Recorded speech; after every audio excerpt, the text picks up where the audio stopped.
લોકસભા ચૂંટણીના પ્રચાર વખતે પરસોત્તમ રૂપાલાએ જે વિવાદિત નિવેદન આપ્યું હતું તેને લઈને ક્ષત્રિય સમાજનો રોષ તો યથાવત જ છે। પણ ગઈકાલે 16મી મેના રોજ ક્ષત્રિય સંકલન સમિતિની એક બેઠક મળી હતી, જેમાં આંદોલનને મોકૂફ રાખવાની વાત કરવામાં આવી। તો ક્ષત્રિય સમાજના મહિલા આગેવાન પદ્મિનીબા વાળાએ પણ એક પત્રકાર પરિષદ યોજી હતી, જેમાં પરસોત્તમભાઈ રૂપાલાને માફ કરવાની તેમણે વાત કરી। તેમજ જે આંદોલન સ્થગિત કરવામાં આવ્યું છે તેને લઈને પણ સવાલો ઉઠાવ્યા છે। નમસ્કાર, ટકાટક મીડિયામાં આપની સાથે હું છું જાનવી।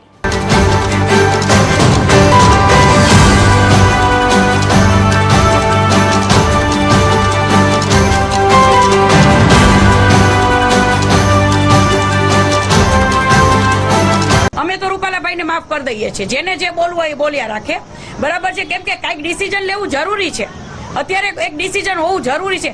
પછી ખોટે ખોટું એમ કહીએ કે ભાઈ અમે સમાજની સાથે છે તો કાંઈક તો ડિસિઝન લ્યો।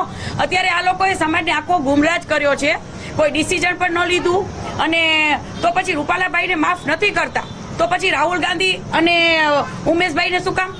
તો પછી એ લોકો પાસે પણ માફી મંગાવો, કેમ એ લોકો પાસે કંઈ બોલતા જ નથી આ લોકો? સંકલન સમિતિની જાહેરાત અંગે પદ્મિનીબા વાળાએ કહ્યું કે કરણસિંહ ચાવડાએ જે આંદોલન મોકૂફ રાખવાની વાત કરી તે કોને પૂછીને કરી, કોની સલાહ લીધી?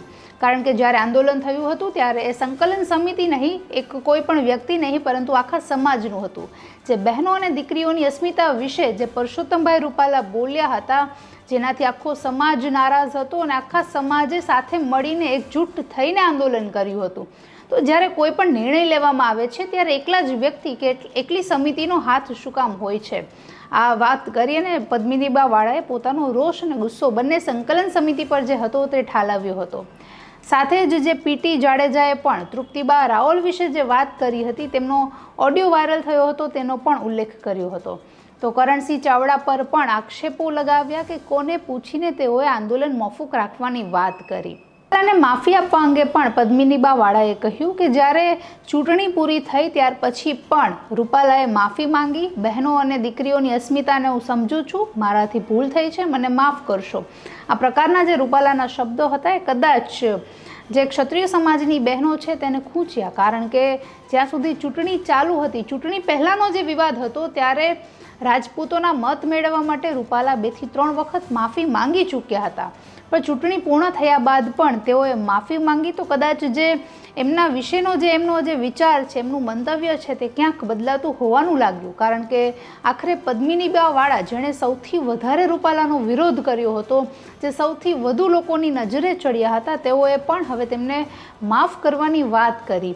તો સાથે જ સંકલન સમિતિના જે સભ્યો છે તેના પર પણ તેમને આકરા પ્રહારો અને આક્ષેપો કર્યા છે। કારણ કે જ્યારે રાહુલ ગાંધી તેમજ ઉમેશ મકવાણા જે રાજપૂતો, ક્ષત્રિયો અને રાજા રજવાડાઓ વિશે બોલ્યા હતા, તેમને લઈને તેઓનો ગુસ્સો ક્યાં ગયો? પ્રકારના આક્ષેપો પદ્મિનીબા વાળા દ્વારા કરવામાં આવ્યા। સાથે તેઓએ કહ્યું કે અમને અને મારી ટીમને માત્ર એક હાથો બનાવવામાં આવ્યો છે। અમને સરકાર તેમજ લોકોની નજરે ચડાવી અને પોતે દરેક પાર્ટી પાસે સારા રહ્યા છે। આવી રીતે હવે જે ક્ષત્રિય સમાજમાં અંદરનો જે વિખવાદ છે તે દિવસે ને દિવસે વધતો જાય છે અને કોઈને કોઈ માધ્યમથી સામે આવતો જાય છે।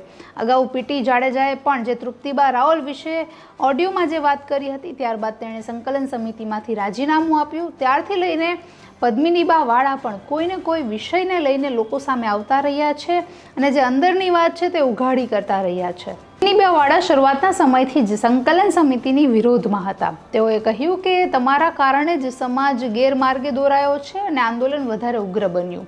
તમે જે ઝંડો લઈને આગળ નીકળ્યા છો તો હવે તમે જ સમાજને વ્યવસ્થિત કરો। વધુમાં તેઓએ આક્ષેપ લગાવ્યા છે કે આંદોલન પહેલાં સામાજિક હતું પણ પછી રાજકીય બની ગયું। કારણ કે જેવી રીતે ક્ષત્રિય સમાજના સહયોગથી જે કોંગ્રેસ પાર્ટી ઘણા બધા શહેરોમાં ઘણી લોકસભાની બેઠકો પર ઊભી થઈ, તેના પાછળ મોટો હાથ હોય તો તે ક્ષત્રિય સમાજની એકતાનો હતો। પણ તેમાં જે સામાજિક નેતાઓ હોય, જેમ કે રાજ શેખાવત, તેણે વચ્ચે માંગણી કરી હતી કે જો પરસોત્તમ રૂપાલાની ટિકિટ રદ કરવામાં નહીં આવે તો હું ચૂંટણી લડીશ।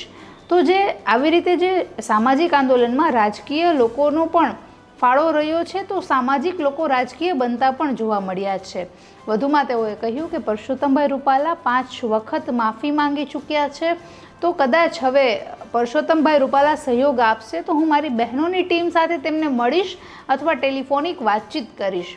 આ પ્રકારે વધુમાં જણાવ્યું કે જયરાજસિંહ જાડેજાએ પણ જે કર્યું તે સાચું કર્યું. અમે હવે પરસોત્તમ રૂપાલાની સાથે છીએ.